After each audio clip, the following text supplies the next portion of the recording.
খানাখন্দে ভরা রাস্তা, কোথাও হাঁটু সমান জল জমে রয়েছে, আবার কোথাও জল কাদায় একাকার। স্থানীয় জনপ্রতিনিধিদের একাধিকবার জানানো হলেও হয়নি পাকা রাস্তা।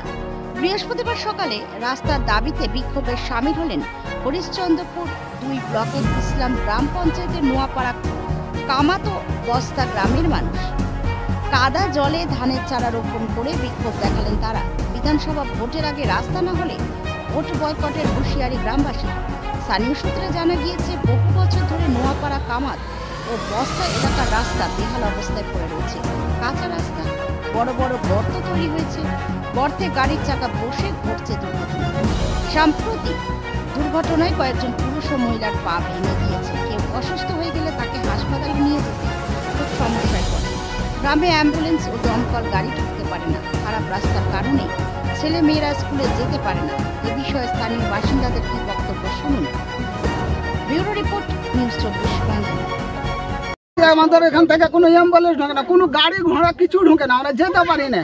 তার কারণে আমাদের ধরলে যে এখান থেকে যাওয়ার কত অসুবিধা, এখন কোনো যে গাড়ি বাইক কিছু আসে না আমাদের। হ্যাঁ, ওই কারণে আমরা রাস্তার লেগে অভিযোগ জানাচ্ছি। রাস্তার কি সমস্যা? রাস্তার সমস্যা বলে কি? আমাদের এখানে কাদা কত আছে, কাদার জন্য যাওয়া যাচ্ছে না আমাদের। ইটসলিং হয় না, কোনো রোডের কোনো যোগাযোগ নেই। কত বছর ধরে এরকম বেহাল অবস্থা? আমাদের এটা মোটামুটি 25 বছর থেকে এরকম হয়ে আছে। তো এই যে বেহাল রাস্তার কারণে আপনাদের এলাকায় কি সমস্যা হচ্ছে? আমাদের অসুবিধা বলতে যে কোনো একটা ধরলে যে এখন হসপিটালে যাবো, কিন্তু যাওয়ার কোনো রাস্তা নেই, যোগাযোগ নেই। এখন খাটলাতে করে নিয়ে যেতে হয়েছে। এখন 3-4টা লোক যাচ্ছে, তা তো যেতে পারে না। আচার খেয়ে কাদাতে পড়ছে আর যাচ্ছি। এরকম কেউ দুর্ঘটনার কবলে পড়েছে? হ্যাঁ, না এটা তো আমার না, কেউ দুর্ঘটনায় পড়েছে কি বেহাল রাস্তার জন্য? কতবার পড়েছি আমরা, এখান থেকে নিয়ে যাওয়ার অসুবিধাই হয়েছে, আমরা নিয়ে যেতে পারি না। খুবই অসুবিধা আমাদের এখান থেকে যাওয়ার। তো এই যে জনপ্রতিনিধি, এলাকার মেম্বার, প্রধান, এমনকি বিডিও প্রশাসন রয়েছে, তাদেরকে জানাননি বিষয়টা? আসে না তো কোনো জায়গাতে, আসতে বলছে হ্যাঁ করে দেবো করে দেবো, কই করে দিচ্ছে, আমরা তো কিছু করে দাও না। আদৌ পর্যন্ত রাস্তার কাজ হয়নি না। তো সামনে তো বিধানসভা ভোট, আপনারা এবার কি সিদ্ধান্ত নিয়েছেন? আমরা সিদ্ধান্ত নিয়েছি, আমাদের রাস্তা না হলে আমরা ভোট দেবো না। কি নাম আপনার? আমার নাম জাহাঙ্গীর আলম। আপনার বাড়ি? আমার বাড়ি আগে দিয়ে আছে। কি নাম গ্রামটার? গ্রামটার নাম নতুন নোয়াপাড়া। মেলা দিন থেকে আছে, মোটামুটি 10 বছর 20 বছর থেকে। মানে এইভাবে কাঁচা রাস্তা? হ্যাঁ, কাঁচা রাস্তা 20 বছরের উপরে হয়ে গেল। তো এই বেহাল খারাপ রাস্তার কারণে আপনাদের কি কি সমস্যায় পড়ছেন আপনারা? এই তো কি করবো, এরকম যে আসতে হয়েছে, যেতে হয়েছে, পড়ে যে অবস্থা। মানে কখনো কি দুর্ঘটনায় আপনার কিছু ক্ষতি হয়েছে? হ্যাঁ। কি হয়েছে আপনার? এই তো পা ভেঙে গেছে, দেখতে পাবো না। এই রাস্তার মধ্যে পরি পা ভেঙে গেছে? হ্যাঁ, এই রাস্তার মধ্যে তো বলছি, এই যে এত খারাপ রাস্তা, এলাকায় তো জনপ্রতিনিধি আছে, মেম্বার, প্রধান সবাই আছে। আপনারা তো ভোট দিয়েছিলেন ভালো কিছু এলাকার উন্নয়নমূলক কাজ করার জন্য। ভোট দিয়েছি তো, ভোট ওই কাজ করছে। এলাকার কাউকে দেখা পাচ্ছেন না? নেতা মন্ত্রী, না, মেম্বার, প্রধান কাউকে দেখা পাচ্ছেন না? না। কেউ গ্রামের কোনো খোঁজ খবর নিচ্ছে না যে রাস্তার কি অবস্থা? খবর নাই না। তো এখন আপনারা কি করবেন? এখন তো সামনে ভোট, আবার তো তারা প্রতিশ্রুতি নিয়ে আসবে আপনাদের কাছে। এবার কি দাবি করবেন এবার নেতা মন্ত্রীদের কাছে? রাস্তা আগে করে আনবো, তারপরে ভোট হবে। কি নাম আপনার? আব্দুল বাসির। আপনার বাড়ি? বাড়ি ইমানবাড়ি। হাঁটতে পারি না, হাঁটতে গিয়ে পিছলে পড়ে যা পা কাল হয়ে গেছে আমাদের। আমি এরকম ভাবে অদৃশ্য আমি ভোটটা দিই, আর ভোট দিয়েছি তো বলছি যে এরকম এরকম রাস্তা করলে আমরা কিছু নেবো না, তা রাস্তা করে দেয় না। ভোট লেগেছে আপনার, তোমার সহজে গেছে, ওর পেট ভরে গেল, চলে গেল।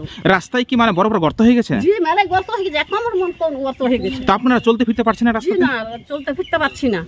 রাতে কি সমস্যা হচ্ছে রাস্তায় চলতে গিয়ে? রাতে খুব সমস্যা, উল্টে পড়ে যাচ্ছে। আর ছেলে পিলা যেতে পারে না, স্কুল পথে স্কুল মাদ্রাসা কিছু যেতে পারছে না, আর নামাজ পড়তে আসতে পারা যাচ্ছে না। আপনি কি দুর্ঘটনায় পড়েছিলেন? জি, দুর্ঘটনা পড়েছি। কি হয়েছে আপনার? আমাদের পা ব্যথা হয়ে গেছে, খুব পড়ে গেছিল ওই জলে। কতদিন আগে এই ঘটনাটা হয়েছিল আপনার? 15 দিন আগে। আর কোন গ্রামে এই রাস্তাটা এরকম অবস্থা? নোয়াপাড়া। তো আপনারা এখন কি দাবি করছেন? আমরা দাবি করছি, রাস্তা দাবি করছি, রাস্তা করে দিয়ে দিলে আমরা ভোট দিব, না তো দিব না।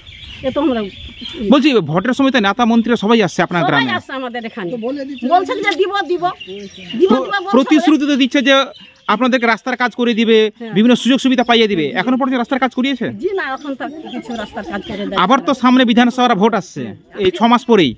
এবার আপনারা কি সিদ্ধান্ত নেবেন? সিদ্ধান্ত আমাদেরকে কাজ করে দেয়, দেন তো আমরা দিব, না দিলে দিব না। এটা হলো কথা। কি নাম আপনার? আকলে মা বিবি। আপনার বাড়ি কোথায়?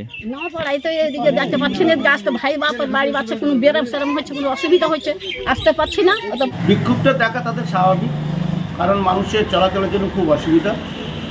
মানুষ যে এই বিক্ষোভ করেছে, আন্দোলন করেছে, এই আন্দোলনকে আমিও সাধুবাদ জানাই। কারণ একটা শিশু না কাটলে মা দুধ দেয় না, সেরকম মানুষ যদি জনগণ যদি চিৎকার না করে তাহলে কোনো উন্নয়নও করা যায় না। এর আগে বহু মন্ত্রী, বহু পঞ্চায়েত সমিতি, জেলা পরিষদ সভাধিপতি অনেক হয়েছিল, কেউ রাস্তাটার দিকে নজর দেয়নি। আমি জেলা পরিষদের সদস্য হওয়ার পর সেই রাস্তার জন্য আমি আপ্রাণ চেষ্টা চালিয়ে যাচ্ছি। যেহেতু আমি শাসক দলের নয়, অন্য দলের আছি বলেই হয়তো আমাকে অনেক কাজে অনেক জায়গায় বাধা বিপত্তির সম্মুখীন হতে হচ্ছে। তারপরেও আমাদের মাননীয় ডিএম সাহেব আমার 2 নম্বর হরিশঙ্কর ব্লকে এসেছিলেন, ওনার সামনে আমি আমার বক্তব্যগুলো তুলে ধরেছি। তারপরে গত 2 দিন হলো আমি প্রশাসনিক ডিপার্টমেন্টে অর্থাৎ ডিএমএ ডিপার্টমেন্টে আমি ওই রাস্তার আর কিছু রাস্তার স্কিম আমি একটা দিয়ে এসেছি। উনি আশা দিয়েছেন আমাকে যে আমি যতটুকু সম্ভব আমি রাস্তাটা তৈরি করে দেবো। এই ওনার ভরসায় আমরা এখন বসে আছি জনগণের সুবিধার জন্য। তো আশা করি কি রাস্তার কাজটা হবে? আশা করছি ভোটের আগে, আমাদের যেহেতু ডিএম সাহেব আমাদেরকে কথা দিয়েছেন, তাতে আশা করছি ভোটের আগে এটা সমাধান হবে।